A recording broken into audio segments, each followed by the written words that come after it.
Good afternoon, everyone. Our next session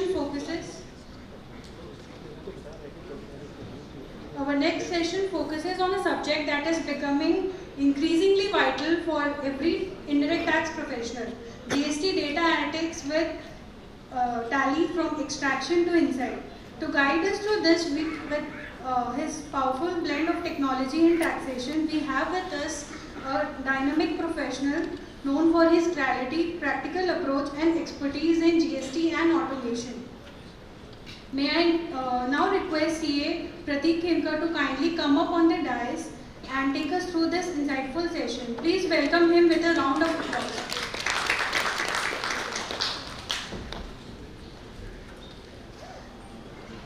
CA Pratik Kumar Khemka is a seasoned finance professional with expertise in artificial intelligence, robotics, data analysis and business intelligence tools like Excel and Power BI. With a passion for emerging technologies, he focuses on AI-driven financial solutions, automation in auditing and business intelligence reporting. Now may I request CA Sweetie Kedia to please come up on the dais and help to felicitate our speaker, CA Pratik Khemka. Please give him a big round of applause.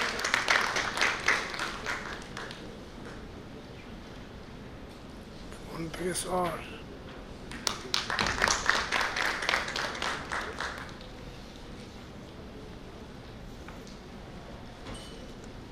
So without further ado, I would like to hand over the mic to our speaker.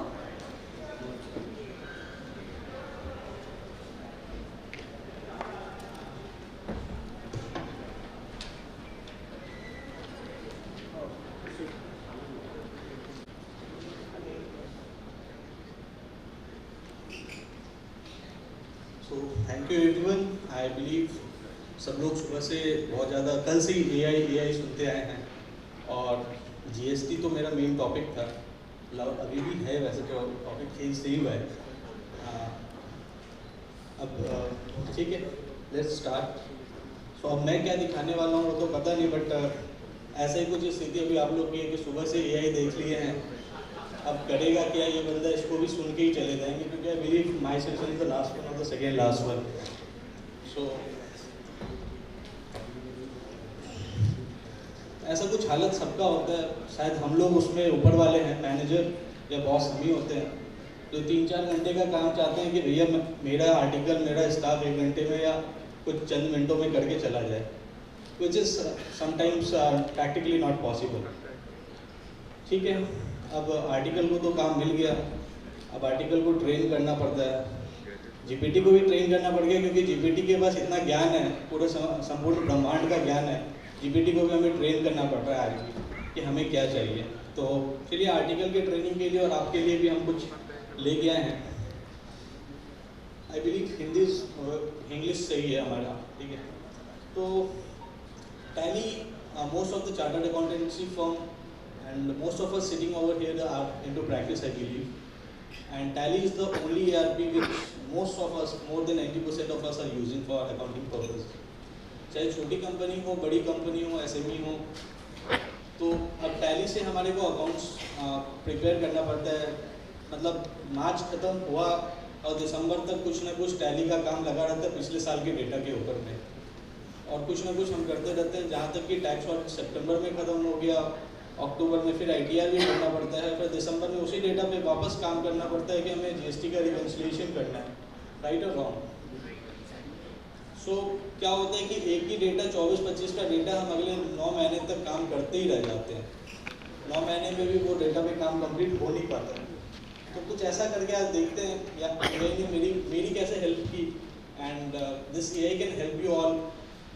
Yes, what I'm going to show is was not done in 1 day or 2 days. It took me few months to reach up to this milestone, and even at this stage the work is in progress. ठीक है, तो ODBC सब लोग सुने, जानते हैं ODBC क्या है, कैसे करता है काम, कुछ नहीं पता। तो बेसिकली ODBC कनेक्टर है टैली और किसी भी थर्ड पार्टी सॉफ्टवेयर के बीच का। टैली जो भी डेटा स्टोर करता है या जो भी हम अकाउंटिंग करते हैं, उसको किसी भी थर्ड पार्टी सॉफ्टवेयर के लिए, इवन जो हमने अभी सुविध देखा, सुविध का भी एक कनेक्टर है वो सुविध भी उसी कनेक्टर के थ्रू काम करता है।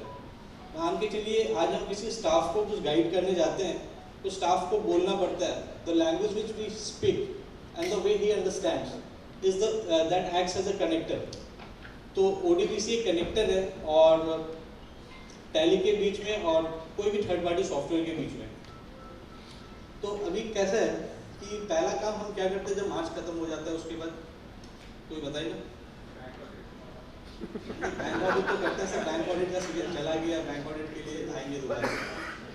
तो किसी भी एंटिटी का आई बिलीव मार्च खत्म हो गया, सबसे पहले हम अकाउंट्स कंप्लीट करके रेडी करके एक बार के लिए we close the account, we try to close the account as early as possible, because June approaching होता है। सबसे पहले हमें नॉन कॉर्पोरेट्स का नॉन ऑडिटेड फाइल का हमारे को ऑडिट मतलब ITR लगाना होता है। ITR लगाने से पहले भी अब इंस्टीट्यूट का रोज नया नया कानून है, not to take it in other ways, but अभी आ गया कि नॉन कॉर्पोरेट एंटिटीज को भी एक डिफरेंट फॉर्मेट में अकाउंट्स प्रिपेयर करना है। एंड अभी भी I am not sure about it, many tools are there in the market which are just selling their products कि आप कैसे अपना काम आसान कर सकते हैं, नॉन कॉर्पोरेट एंटिटीज की अकाउंटिंग को कर पाएंगे। मतलब टैली से डेटा निकालना है, कैसे उसको सजाना है, फिर और वही काम अगर आप मैनुअली जो आज से पहले हम कंपनीज के केसेस में करते थे, it took us not less than 2 to 3 hours in drafting of the balance sheet from tally. Extraction of trial balance तो हम कर लेते थे ODBC से या बहुत सारे तरीकों से, बट जब उसको सजाना होता था पता चलता था हमारा अकाउंट्स मैच ही नहीं कर रहे, फिर घंटे उसमें लग जाते थे। तो आज उसी सारे सॉल्यूशंस को हमने सॉल्व करने की कोशिश की है। Let's go ahead. GPT का बहुत बड़ा योगदान रहा मेरे इस पूरी जर्नी में, क्योंकि GPT आता तो कुछ था नहीं उस समय, कोडिंग कोई मास्टर तो है नहीं आज भी, बट GPT को बताते कि I believe in the year 2022 जब GPT आया था उस समय से मैं यूज़ कर रहा हूँ। छोटा छोटा पहले उतना ज़्यादा होगा वो पता नहीं था, तो छोटी छोटी एक्टिविटीज़ फार्मूलाज कुछ लगाते थे एक्सेल के अंदर में, वो गलत हो जाता था, रिपोर्ट सही नहीं आता था, तो वो बता के भी हम लोग सॉल्व करने के पहले कोशिश किए। फिर समझ में यार इसके पास तो बहुत जादू है, जादू की छड़ी है। तो VBA बोल के भी अभी आप लोगों ने थोड़ा सा पहले सुना, श्रेयांश ने बताया VBA, Shreyansh has showed some magic कि VBA के थ्रू कैसे काम हो जा रहा है। तो using this 3 tools GPT, Microsoft Excel, VBA and the power queries, जो लास्ट 2-3 दिन में अगर जिसने भी सुना होगा टैली का जब नाम आता हो तो इन चारों टूल्स का यूज़ आता है। इन चारों टूल्स को यूज़ करके मैंने कुछ करना चाहा, एंड इट इज़ सर अगर मैं एक सिंपल सा क्वेश्चन पूछूं कि एक छोटा सा अकाउंट्स बनाना है हमारे को एक्सेल के अंदर में, नॉन कॉर्पोरेट एंटिटी का जो नया फॉर्मेट आया उसके अंदर कितना टाइम लगेगा ड्राफ्टिंग में? पहले लिस्ट टाइम यू टेक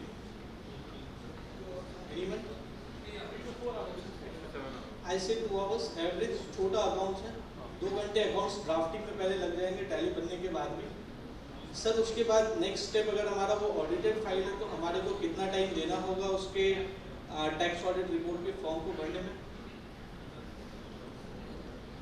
3-4 घंटे वहाँ भी देना होगा, 3-4 घंटे वहाँ भी देना होगा, तो 2 घंटे उधर चले गए, 3 से 4 घंटे हमारे टैक्स ऑडिट के फॉर्म भरने में चले गए। टैक्स ऑडिट भरने के बाद फिर अब CA साहब के पास जाएंगे, वापस हमारे पार्टनर है, प्रोप्राइटर है, बॉस के पास जाएंगे, बोलेंगे सर UD जनरेट करके आप ही दीजिए, OTP आएगा। सर OTP जनरेट करने के लिए सर बोलेंगे एक बार पहले तुम पहले बना के दे हमको कि उसमें डालना क्या क्या है, या डेटा हम वेरीफाई करेगा। तो सर उस समय भी एक टाइम लग जाता है। मान के चलते UD जनरेट करने के लिए मात्र 5 चीज़ें लगती है, 5 चीज़ों का इन्फॉर्मेशन में 5 से 10 मिनट वहाँ भी ज़्यादा है हमारा UD जनरेट करने में। टोटल टाइम अभी तक हम लोगों ने 2 घंटा और 3 घंटा, 5 घंटा और लगभग 5 मिनट, अभी तक इतना ही सफ़र हम लोगों ने तय किया। इसके बाद सर ITR भरना होता है। ITR भरने में सर कितना टाइम? 2 घंटा का फॉर्म भरने में सर लग जाएगा, तो सर 5 घंटे तो 7 घंटे का सफ़र अभी तक हमने कर लिया। काम सिर्फ 7 घंटे का है, जहाँ पे अभी हम अक्टूबर में ही पहुँचे हैं जब हमारा सिर्फ टैक्स ऑडिट का ITR फाइल होगा। उसके बाद सर दिसंबर में लगाना है अब annual return. Sir annual return भरने में कितना टाइम? फिर से 2-3 घंटे का काम तो एटलीस्ट करना पड़ता है कि यार एक बार डेटा को चेक कर लेते हैं, वो डेटा सही है कि नहीं है, डेटा पे काम रिकनसाइल सही से हुआ हुआ है या नहीं हुआ हुआ है। तो सर 10 घंटे टोटल में पकड़ लें, शुरू से लेके अंत तक 10 महीने का काम, 10 घंटे का काम हम 10 महीने में करते हैं, राइट और रॉन्ग? सो 10 घंटे का काम 10 महीने में, और अगर if I can say you कि 10 मिनट में वो हो जाए तो कैसा लगेगा? तो चलते हैं आगे ऐसी कुछ जर्नी पे।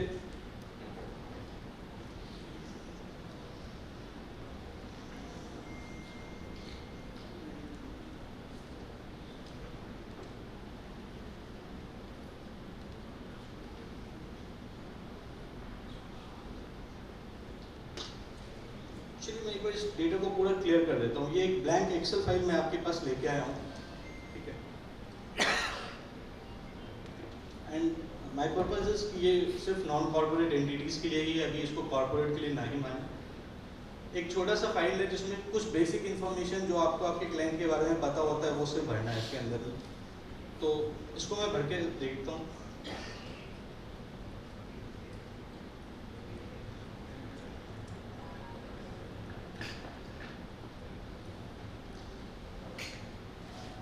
ये तो हो गई सर क्लाइंट की इन्फॉर्मेशन इतनी सी।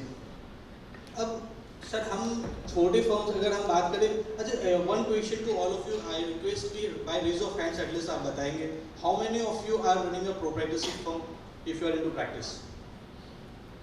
Okay, very few hands. How many of you are running a partnership firm with less than 4 partners? Okay, so I believe more than 50% of the people sitting over here have already raised their hands, and more than 4 partners वाले तो बड़े firm हो गए, मैं मान के चलता हूँ। तो ठीक है, उनके पास जब 4 पार्टनर है उसके बाद स्टाफ भी हैं तो वो काम करते हैं। जो ये 50% लोगों ने जिन्होंने हाथ उठाया, if I request, if I ask you another question, how many of you take an appointment letter from the client? Very good. Sir, how many of you take MRL from your clients? मांगता है, देता नहीं। मांगता है sir, देता नहीं। That's a good point sir. तो sir इसी सारे अच्छा सर वो काम हम कब करते हैं जब हमारा मन ऑडिट से कंप्लीट हो जाता है, जब खाली टाइम में बैठे रहते हैं तब हम जाके बोलते हैं कि अब भाई एक काम का डॉक्यूमेंटेशन पूरा फाइल के अंदर कंप्लीट कर लेते हैं, अपॉइंटमेंट लेटर, एक्सेप्टेंस लेटर, जो भी काम करना था वो कर लेते हैं। तो अगर ये सारा काम मैं आपको एक एक्सेल फाइल के अंदर से करके दिखलाता हूँ सर, एंड यू सो मैं एक इमेजिनरी डेट ऑफ अपॉइंटमेंट मान के चलता हूँ कि जिस दिन मैं टैक्स ऑडिट कर रहा हूँ उससे 10 दिन 15 दिन पहले मेरे पास एक अपॉइंटमेंट के लिए उसने रिक्वेस्ट डाला, से today is and it is a Saturday. तो 22 तारीख को मेरे को एक अपॉइंटमेंट लेटर का मैंने एक डेट मारा। सर ये डेट इसलिए मारा क्योंकि ये सॉफ्टवेयर, ये एक्सेल यूटिलिटी हमारे को अपॉइंटमेंट लेटर भी जनरेट करके दे देगा क्लाइंट के लेटर हेड के ऊपर, इमेजिनरी लेटर हेड की वो वैसा ही है। तो सर 22 तारीख को हमारे को अपॉइंटमेंट लेटर मिल गया। अब सैटरडे का दिन था, शाम को ही हम मानते हैं कि मिला। अब नेक्स्ट डे संडे है, ऑफिस क्लोज है, चाहे खोले चाहे नहीं खोले, नॉन वर्किंग डे है। तो सर मंडे को उसको हमने एक एक्सेप्टेंस लेटर भी दे दिया। अब सर मंडे को हो गया। लास्ट ईयर का वो फाइल कैसा था, ऑडिटेड था, खुद से ऑडिट किया था या दूसरे से किया? दूसरे ने अगर किया तो सर क्या करना पड़ेगा? एनओसी लेना पड़ेगा। अब सर एनओसी ले लेते, मान लीजिए कि मेरे किसी फ्रेंड ने फाइल पिछली साल ऑडिट किया था, तो मैं बोलता हूँ कि अरे एनओसी छोड़ो ना, कोई बात नहीं, हम कुछ नहीं करेगा, ऐसा चलता है, ठीक है। बट एक एक्सेल में हमारे पास डेटा, हमको बाद में रिकॉल नहीं करना पड़ेगा कि how it is going to work. तो हम यहाँ पे खुद के लिए मेंटेन करते हैं कि इट वाज से audited by any other person. Now sir, now you से कि सर सब कुछ तो ठीक है यार, ये इसके अंदर जेंडर और मैरिटल स्टेटस का क्या रोल है? सर आएगा सर, जब अपॉइंटमेंट लेटर या उसके डीएससी को यूज़ करते हैं तो सर हमारे को ही और सी के लिए भी सर उसको तो जेंडर बताना पड़ेगा। एक्सेल को तो नाम से नहीं पता चलेगा कि वो मेल है या फीमेल है। That is the why, that is the reason I have to capture this detail over here, either it is a male और a female and the marital status. अब सर किसी की एक फर्म है, किसी की एसोसिएट फर्म है, 4 firm है, 5 फर्म है, ऐसा सब कुछ हो सकता है। मैं मान के चलता हूँ अभी जो भी फर्म है एक एक्सवाइजेड कंपनी है, और सर आज की डेट में हम ऑडिट साइन कर रहे हैं। अब सर ऑडिट रिपोर्ट तो बन गई, फाइनेंशियल्स भी बन जाते हैं, बट सर चैलेंज क्या आता है? क्लाइंट को बुलाओ भैया, साइन करेगा, क्लाइंट बोलेगा अभी फुर्सत नहीं है, आपको ऑडिट अपलोड करना है, कर दीजिए। आप और हम क्या करते हैं, एसडी लगा के साइन अपलोड। चलिए एसडी लगा देते हैं आज हम भी, ठीक है सर, एसडी लग गई। अब से यूडी जनरेट करेंगे बाद में। अभी तो इसको कुछ, अभी तो ये ब्लैंक एक्सेल से हमने स्टार्ट किया था, इसमें कोई डेटा नहीं है। अभी हमने आपके सामने एक क्लियर बटन दाब के, जो बटन बनाना अभी श्रेयांश ने बताया, वो बटन सिंपली यहाँ पे बता के हमने ये बनाया, ठीक है। चलते हैं सर। सर यहाँ पे एक रिफ्रेश बटन दिख रहा है।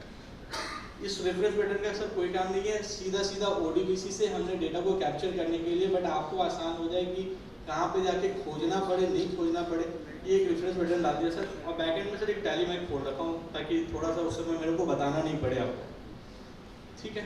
रिफ्रेश बटन सिंपली दाबिए। This was my first click, please mind it, this was my first click. अभी तक मैंने इसके पहले माउस को यूज़ नहीं किया है, अभी मैंने पहला क्लिक किया है, डेटा रिफ्रेश हो रहा है। चलते देखते हैं कितना सेकंड में हो जाता है। All queries have been refresh successfully. Sir data refresh होके आ गया। अब सबसे पहले डायरेक्टली PL में चलते हैं। PL मैच किया कि नहीं किया? मैं मान के चलता हूँ, चूँकि ये PL एक बार में इसलिए मैच करेगा क्योंकि ये मेरा काम किया हुआ डेटा पे काम कर रहा हूँ, मैं वापस से आपको डेमोन्स्ट्रेट कर रहा हूँ, तो इसलिए एक क्लिक में ही मैच कर गया। In case if it is not matching तो आपको वो भी पता चल जाएगा कि कहाँ पे वो प्रॉब्लम है, क्योंकि फ्यू फील्ड्स आर देयर। अगर anyone over here is using black house का कोई एक्सेल यूटिलिटी आप यूज़ कर रहे हैं, only one hand, anyone else? तो सर आप नॉन कॉर्पोरेट का कर रहे हैं, कॉर्पोरेट का कर रहे हैं, कोई बात नहीं। तो सर उसमें भी आपको डिफाइन करना पड़ता है। कोई एक्सेल होता है, लेजर होता है जो खुद से रीड नहीं कर पाता है, तो उसको बताना पड़ता है कि वो लेजर की मैपिंग कहाँ पे करनी है, कौन से रूट में करनी है। सिमिलरली यहाँ पे भी करना पड़ता है। But by the gods grace 31,27,000 की प्रॉफिट है और मेरे यहाँ पे भी 31,27,000 की प्रॉफिट आ रही है। अब चलते हैं यहाँ पे हो गया बैलेंस शीट में, चलते हैं डायरेक्टली बैलेंस शीट देखते हैं मैच कर रहा है कि नहीं कर रहा है। बैलेंस शीट मैच कर रहा है, नहीं कर रहा है, नहीं कर रहा है, ठीक है। तो बैलेंस शीट मैच नहीं कर रहा है, बहुत अच्छा हुआ ये मैच नहीं कर रहा है, तो आपको बताने में आसान होगा। तो now we will move and check कि बैलेंस शीट में कहाँ पे एरर आ रहा है। एक सेकेंड शीट है हमारा, सेकेंड शीट में ये एक टेबल हमने बना रखा है कि टैली से जो डेटा आ रहा है वो किस किस हेड में पड़ा था, और जो फाइनेंशियल्स आपके प्रिपेयर होके आ रहा है वो किस किस हेड में पड़े हुए हैं। तो सर यहाँ पे डिफरेंस निकल के आ रहा है, ये पता चल रहा है कि फिक्स एसेट में 1287 रुपये का डिफरेंस आ रहा है, और इसके अलावा सर कहीं पे भी नहीं है, नेट टोटल में 1287 रुपये का डिफरेंस है। यहाँ पे सिर्फ एक आदमी है जो फिक्स एसेट मतलब सॉरी जो Excel utility third party use कर रहे हैं for preparation of this kind of statements, and उसमें भी सर डिफाइन करना पड़ता है फिक्स एसेट्स के बारे में, कंप्लीट डिटेल डालनी पड़ती है। तो वैसे ही सब कुछ यहाँ पे भी है, क्योंकि अभी ये प्रोडक्ट भी प्रॉपरली मतलब आप समझिए कि नॉट रेडी टू एनीवेज, मतलब मेरे लिए है, मैं जानता हूँ कि कैसे कहाँ पे है। तो फिक्स एसेट की शेड्यूल है यहाँ पे, डायरेक्ट ऊपर में डायरेक्ट फिक्स एसेट पे जाएंगे और फिक्स एसेट को चेक कर लेते हैं एक बार। तो फिक्स एसेट में सर ओपनिंग बैलेंस तो ऑटोमेटिक कैप्चर हो गया, जो एडिशंस है वो भी कैप्चर हो गए, एंड डिलीशंस कैप्चर नहीं हुए सर, क्योंकि डिलीशंस के लिए थोड़ा सा इसमें भी ऐड नहीं है, ये एक सेकेंड के लिए।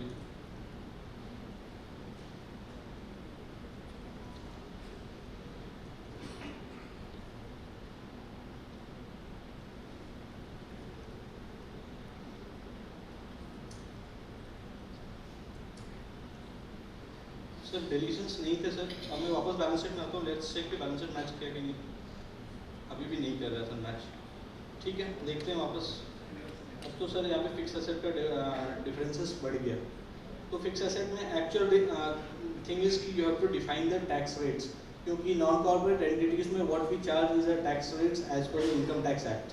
तो हर एसेट का नाम अलग अलग हो सकता है, ग्रुपिंग अलग अलग हो सकती है, तो उसके हिसाब से सर यहाँ पे थोड़ा सा मेहनत करके हमारे को टैक्स रेट्स भी डिफाइन करना पड़ेगा। तो इसको एक बार इस चीज़ को यहाँ पे छोड़ते हैं, आगे बढ़ते हैं, क्योंकि टैक्स रेट मेरे को एक एक को देख के किस क्लास में था, 15% में था, 10% में था, वो मेरे को डिफाइन करना पड़ेगा। चलिए एनीवेज ठीक है, ये बैलेंस शीट तो बन गया सर, मोटा मोटी बन के आ गया बैलेंस शीट। सिर्फ सर बैलेंस शीट नहीं बना, एक significant defined significant accounting policies along with the notes to the balance sheet, along with fixed asset notes and the notes to the P&L account, सारा चीज़ सर बन के आ गया। इसके बाद सर हम क्या कर रहे थे अभी, जो हम लोगों ने डिस्कस किया था सर, टैक्स ऑडिट का फॉर्म भरना है। अब सर टैक्स ऑडिट का फॉर्म के लिए भी सर अब डिटेल तो बहुत ज़्यादा मांगी जाती है, बट मैंने एग्जाम्पल ही स्टार्ट इसलिए किया था कि छोटी कंपनी के लिए। तो छोटी कंपनी में सर बेसिकली हमारे को अभी एक क्लॉज 44 का रिक्वायरमेंट सबसे ज़्यादा रहता है कि क्लॉज 44 क्या है, कैसे होगा। तो सर आई हैव ट्राइड कि अच्छा इसमें अभी हम लोगों ने जीएसटी का डेटा कहीं भी नहीं डाला है. So I now make my second click in this excel, copy of this GSTR 3B data. तो GSTR 3B का डेटा हम लोगों ने, क्योंकि we are using any third party software, तो एक एक्सेल में निकाला हुआ है.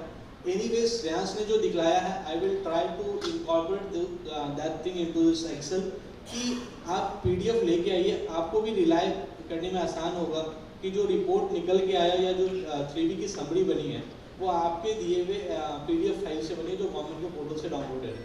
But now this is on the basis of the third party software extracted GSTR 3B report. Anyways अभी मैं GSTR 3B का रिपोर्ट सेलेक्ट करके I am done with the copy of the GSTR 3B. These days we file GSTR 3B on the basis of GSTR 2B generated.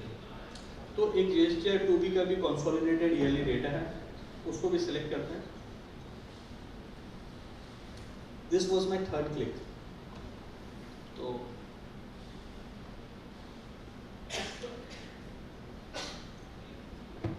अभी तक कुछ समझ में आ रहा है? कोई अभी तक में भी कोई क्वेरी है किसी की? कोई बात नहीं, अगर होगी तो उसको रखिए एक बार लिख के. 2B हमारा कॉपी हो गया.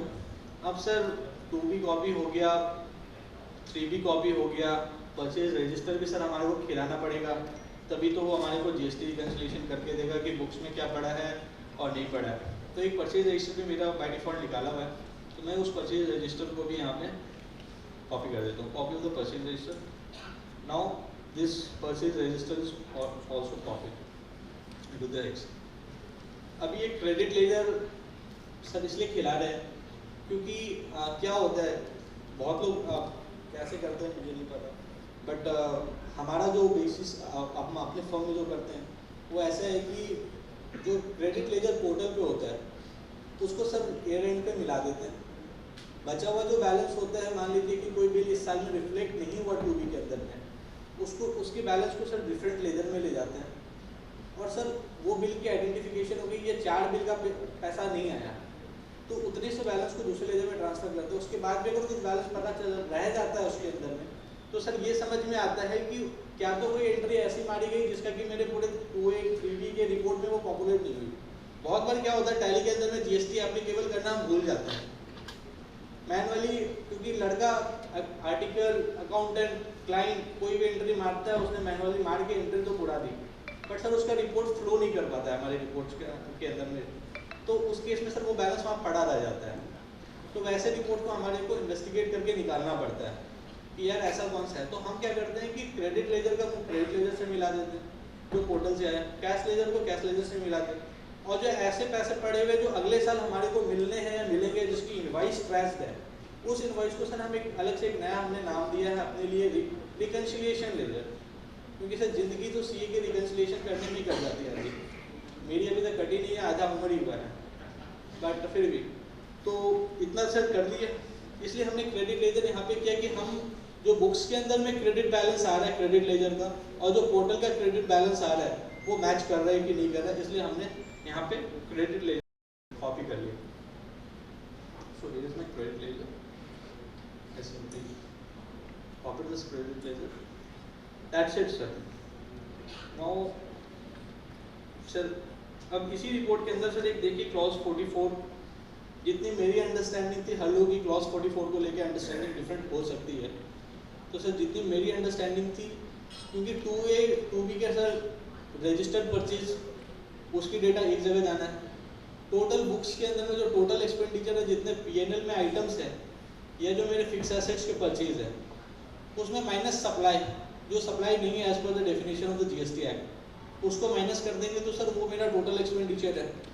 जो परचेज हमारे पास GST के थ्रू आई है, जो मेरे GST में पॉपुलेट हुई है सर, उसी को तो मैं मोटा मोटी मान के चलूँगा ये रजिस्टर्ड परचेज है. कंपोजिशन वालों से जो परचेज होती है उसकी रिकॉर्ड्स हम रखते ही नहीं, उसके लिए हम डिस्क्लेमर देके हमेशा निकलते हैं. ठीक है, तो सर बाद बाकी का जो पैसा बचा हुआ रहा वो हमारे लिए नॉन मतलब रजिस्टर्ड पार्टी से परचेजेस है. तो सर क्लॉज 44 का इतने देर में सर 5-6 क्लिक अभी तक मैंने टोटल में किया, 6 क्लिक में सर क्लॉज 44 तक का डेटा रेडी है. अब सर ये तो क्लॉज 44 है सर. इससे पहले सर हमारे को एक डेटा पढ़ना पड़ता है प्रीवियस ईयर का turnover, gross profit, net profit, stock in trade, previous year and this year, sir वो हमारे पास यहाँ पे डेटा आ जाएगा। इसको सर सिंपली कॉपी पेस्ट कीजिए। आप जिस भी सॉफ्टवेयर को यूज़ करते हैं, 3CB भरने के लिए, या आप डायरेक्ट गवर्नमेंट यूटिलिटी यूज़ करते हैं। But sir the best part of this is कि you are getting a readymade place जहाँ से आपको सिर्फ डेटा को देखना है, कॉपी पेस्ट करना है या टाइप करना है। तो सर आपको दोबारा से डेटा खोज के निकालना है, टिक टिक खेलना है उसके साथ, वो नहीं करना है। सर ये भी काम हो गया। सर यहाँ पे अब एक चेकिंग भी हमने बना रखा है कि टैली का जो PNL है और जो PNL हमारा इस अकाउंट्स के अंदर में बन के आया है, सर वो मैच कर रहा है कि नहीं कर रहा है। तो ₹1 का निगेटिव में डिफरेंस है, सर राउंडिंग ऑफ मान सकते हैं।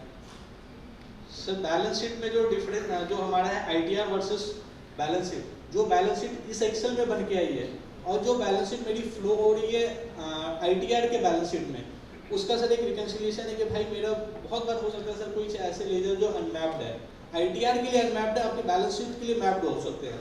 तो उस लेजर्स के लिए भी सर एक रिकन्सिलिएशन पार्ट है कि मेरा एसेट का पार्ट मैच कर रहा है ITR वाले के साथ और बैलेंस शीट के साथ। लाइबिलिटी पार्ट भी सिमिलरली मैच कर रहा है, नहीं मैच कर रहा तो कहीं ना कहीं तो सर 10 पैसा काम करने के लिए हम 10 घंटे का काम था सर 10 मिनट के साथ सर एक्स्ट्रा 1 घंटा भी दे देंगे तो कम ही समय लगा हमारा। कोई बात नहीं है। इतनी सी जर्नी तक तो सर कोई डाउट नहीं है, किसी को कोई डाउट है इतनी जर्नी में?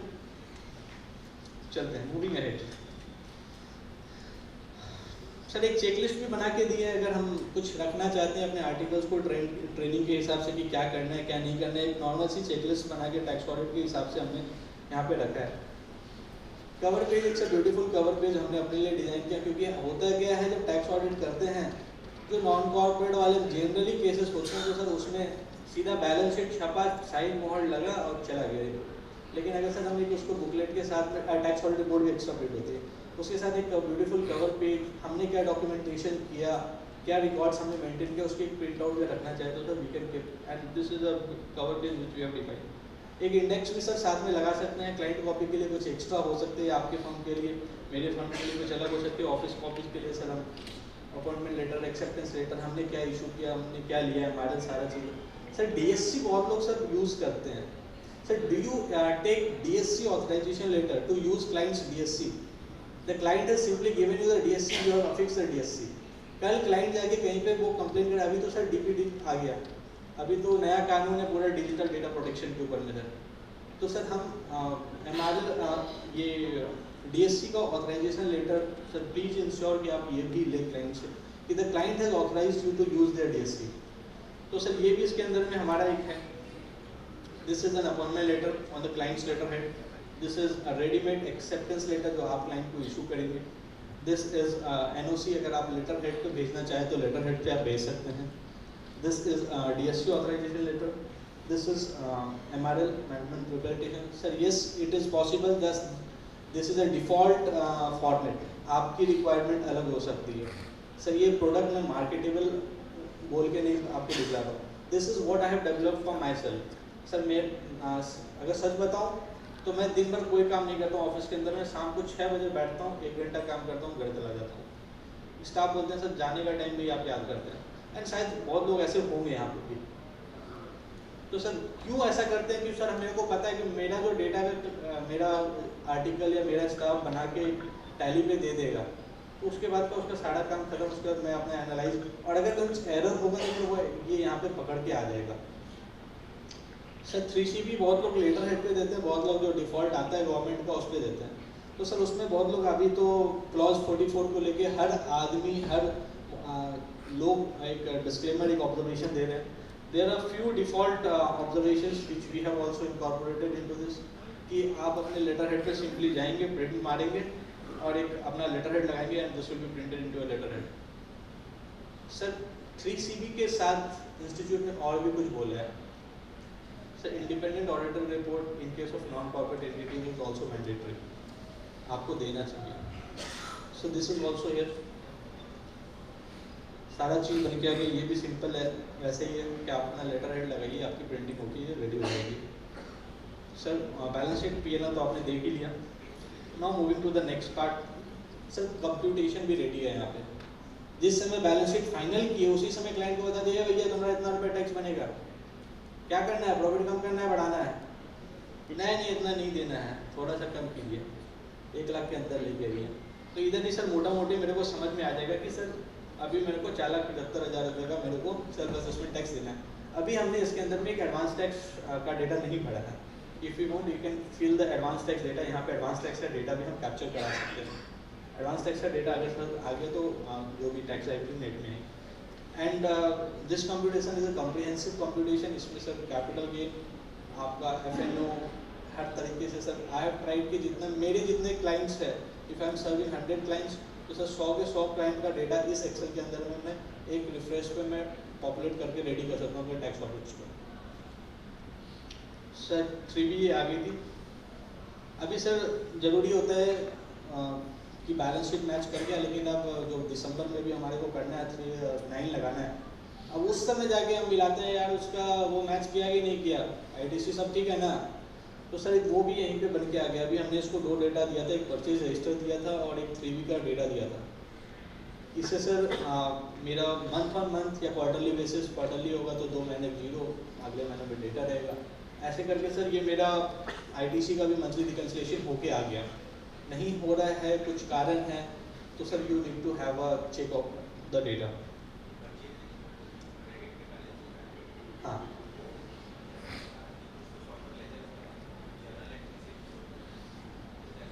सर बहुत सारी चीज़ें सर, जैसे आपके अकाउंटिंग के तरीके मेरे अकाउंटिंग के तरीके में डिफरेंस हो सकता है। लाइक हम क्या करते हैं, कोई भी GST की परचेज आती है, we try to make it through a purchase voucher. बहुत लोग क्या करते हैं, उसको जनरल वाउचर के थ्रू पोस्ट करते हैं। तो सर उस केस में आपको चैलेंज आ सकता है। I agree with that point.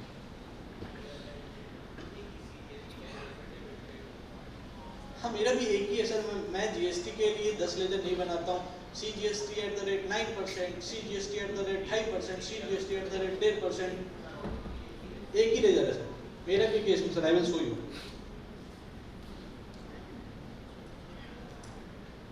अच्छा देखिए, ये मैंने इस तरीके से ऐसे तो बाइफरकेट कर रखा है टोटल में। Cash ledger, credit ledger, TDS ledger. अगर किसी का गवर्नमेंट सप्लाई तो TDS कटता है, उसको भी आप अकाउंट फॉर कर सकते हैं। क्योंकि क्या होता है, ईयर एंड पे भी बहुत बार पता चलता है कि वो गवर्नमेंट को कुछ माल बेचा था, गवर्नमेंट ने उसका TDS काट लिया था। पेमेंट के टाइम में पार्टी वाला हिसाब क्लियर है, उसको बिल दिए थे, सारा हिसाब क्लियर हो गया। लेकिन जब आप ईयर एंड पे बैठते हैं सर, तो ईयर एंड में आपको पता चलता है कि उसका TDS भी कटा था GST के अंदर में।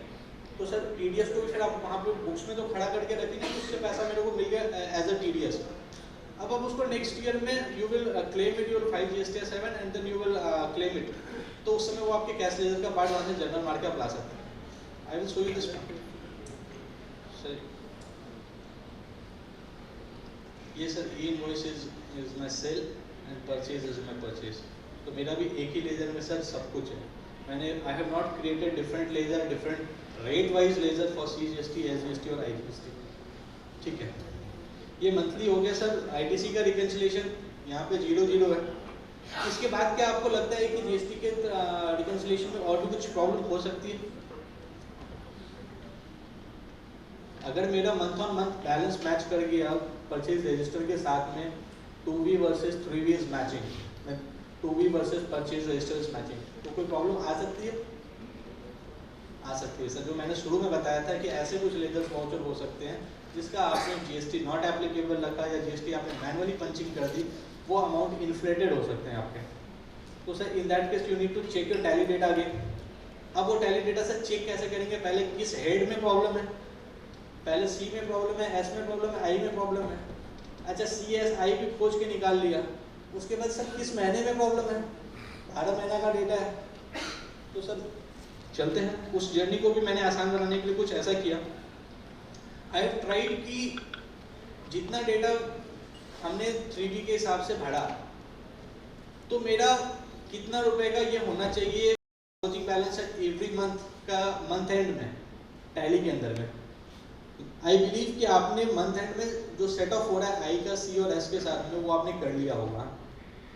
उसके बाद सर मेरा मंथ एंड में कितना का बैलेंस बचना चाहिए ledger wise, this is what I have tried to capture here and this is a calculator, auto calculator based on the data which we have already feed into this Tally. और sir ये Tally के ledger में कितना रुपया उस महीने के ledger में आ रहा है। अब तो सर ये आसान भी हो जाएगा कि किस महीने में मेरा GST का रिकन्सिलिएशन में प्रॉब्लम है। Are you getting my point? Any doubt? Sir सबसे पहला चैलेंज था CGST, SGST, IGST को टोटल में पहले मैच कराना 2B के साथ। दूसरा चैलेंज था सर आइडेंटिफाई करना कि किस हेड में मेरे इन्फ्लेटेड बैलेंसेस है। तीसरा चैलेंज है सर किस मंथ में वो इन्फ्लेटेड बैलेंस का चैलेंज है। तो sir I have tried to solve all this 3 problems and sir अभी तक मैंने सिर्फ 6 क्लिक्स किए थे एंड 6 क्लिक में सर ये डेटा पूरा आपको दिख रहा है इस तरह का, जिसमें अकाउंट्स आपका बन चुका है, कंप्यूटेशन बन चुका है, GST का टोटल रिकंसिलिएशन हो चुका है। अब sir Pratik ji 9 yes please आप जो ये GST-1 ये IGST आगे आ जाइए सर, प्लीज आवाज नहीं आ रही है। मैं बोल रहा था जो आप लेज़र बना रहे हैं हाँ। CGST, SGST, IGST के लिए अलग अलग एक ही लेज़र बना रहे हैं, अगर रेट वाइज अगर हमारा है तो रेट वाइज को हम फिर 990C में कैसे रिपोर्ट करेंगे? सर रेट वाइज 990C में आपको करना है तो सर आप टैली के अंदर डिफॉल्ट आप एनुअल रिपोर्ट में जाके आप निकाल सकते हैं एनुअल कंप्यूटेशन में। बट हम तो रेट वाइज डाटा डाल नहीं रहे हैं।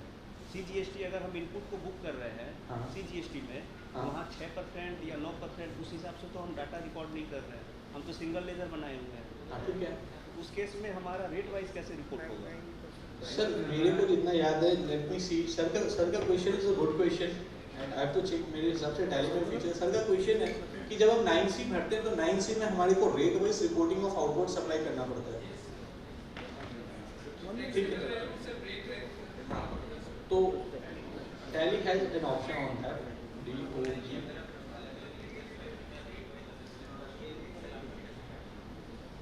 नहीं आपका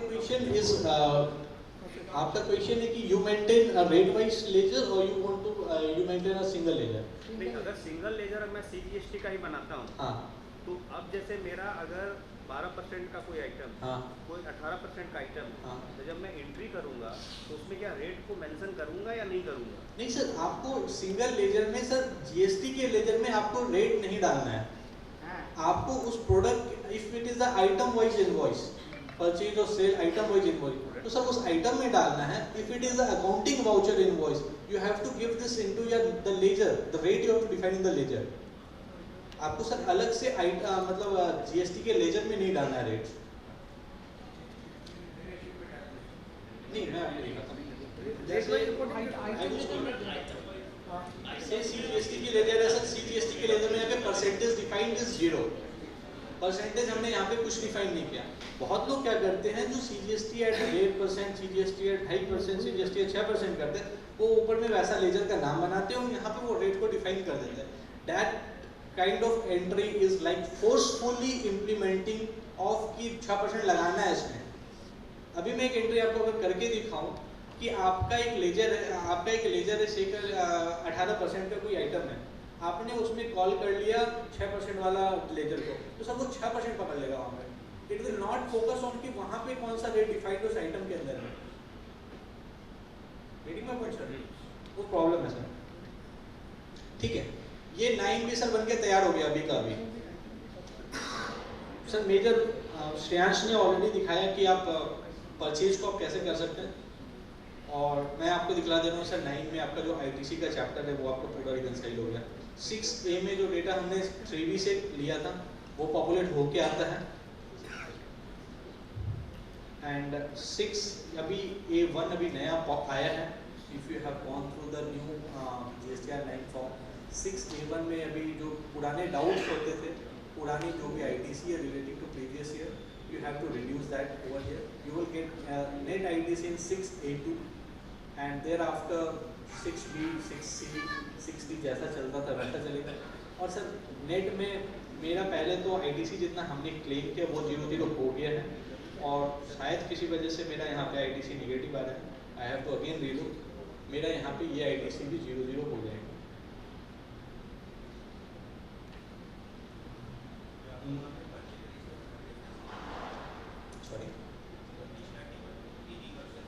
मैं आपको बता रहा हूँ, मैं जानता हूँ where is the problem. Give me a minute. मैं जो यहाँ पे ये डेटा कॉपी कर रहा हूँ इसमें एक प्रॉब्लम आ रही है कॉपी आने में। 1 मिनट, अभी वो 0 हो जाएगा।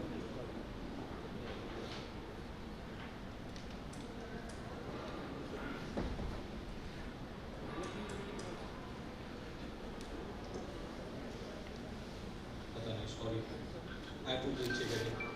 Any questions? It's done, almost done sir. ये सारा चीज़ था। ITR भी आपको अगर देखना है तो सर ITR का फॉर्म भी मैं आपको दिखा देता हूँ कि सर ITR भी यहाँ पे बन के रेडी है। ट्रेडिंग अकाउंट अगर है तो ट्रेडिंग अकाउंट, ये P&L अकाउंट, ये आपका अदर एक्सपेंसेस जो आपको अलग से ऐड करना पड़ता है सर। P&L इससे पहले होगा, ये P&L है। टोटल चीज़ सर बन के रेडी है। और आप कोई भी सॉफ्टवेयर यूज़ करते हैं तो सर यहाँ पे एक बटन मैंने दिया है ITR बोल के, ये एक एक्सेल फाइल अलग से जनरेट करके आपको इस फोल्डर में रख देगा। आप उसको यूज़ करके आप अपना फॉर्म भर सकते हैं। आप जब टैक्स ऑडिट अपलोड करने के लिए जाएंगे तो you need to upload the balance sheet and the PL। You have got a PDF export button over here. ठीक है, आप PDF एक्सपोर्ट करेंगे, it will ask that you want to generate a separate PDF of balance sheet and PL और you want to generate a consolidated P&L, consolidated financial statements. तो yes करेंगे तो अलग अलग 2 फाइलों में तोड़ के दे देगा। वो आप जाइए टैक्स ऑडिट अपलोड करने के लिए, वहाँ पे जाकर अपलोड सेलेक्ट कर लीजिए दोनों फाइल, एक प्रॉपर फॉर्मेट में वो भी सेव हो गई, वो आप अपलोड कर सकते हैं। नो कीजिएगा तो एक consolidated P&L, balance sheet, accounting policy, notes to account, सारी चीज़ का एक कॉम्बिनेशन, एक PDF बना के भी वो आपके फोल्डर में सेव कर देगा। आप क्लाइंट को डायरेक्टली भेज सकते हैं। UD जब जनरेट करना होगा, last here you have got a summary of UD। UD में सर सिर्फ इतना से इन्फॉर्मेशन कैप्चर करना पड़ता है, वो भी आपका यहीं से कैप्चर हो जाएगा। UD जनरेट करने में अब 5 मिनट भी नहीं लगेगा सर, 1 मिनट मैक्सिमम टाइम लगेगा। That's it for my and. Any questions?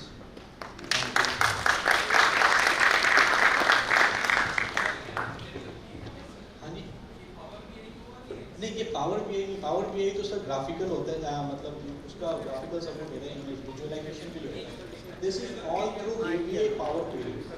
VBA power query उसके अलावा नहीं सर। एक्सेल के फार्मूला में नॉर्मल फार्मूला पूरा का पूरा बनाया हुआ है। Any other questions? नहीं sir, this is not for sale, this is for our in house use. We are not marketing. Sir क्यों नहीं बना पाएंगे सर? मैंने आपको शुरू में ये बताया कि सर एक्सेल, ChatGPT और क्लॉड ऐसे कुछ ओपन टूल्स को हमने यूज करके इसको डेवलप किया। मैं आपको रीज़न बताता हूँ इसको डेवलप करने का भी। आई वेंट टू ब्लैकबोर्ड, एक जो यूज़ करते थे, तो मैंने देखा कि भाई काम बहुत आसान हो जाएगा।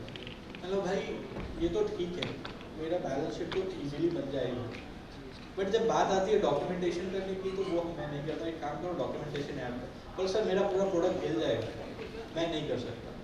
मैंने बहुत रिक्वेस्ट किया, फिर मैंने बोला चलो एक बात बताओ, उसके अंदर एक GST का पार्ट डाल दो, कम से कम GST भी उसमें हो जाए कुछ।